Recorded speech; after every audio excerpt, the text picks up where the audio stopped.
ज्यादा परेशान तो नहीं कर दूँ। मैं मत तो सब चलते जी और आप मल्ला खुश रखना ये तो मोर फर्ज है। अरे देख जान, न मोला ये चाहिए न वो चाहिए, मोला तो बस ते चाहिए। वो सब तो ठीक है लेकिन अब तुहार से मोला कौन बचाही।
लपेटल माया छूटे नहीं रे।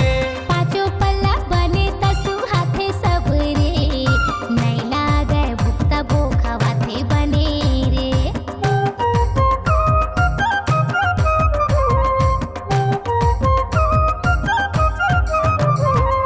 कहे पर कहूँ कछु कछु रे, लपेटल माया छूटे नहीं रे। पाँचों पल्ला बने तसु हाथे सब रे, नहीं लागे भुक्ता बोखा वाथे बने रे। और मैं यहाँ मोला खींच लेते तोर तीर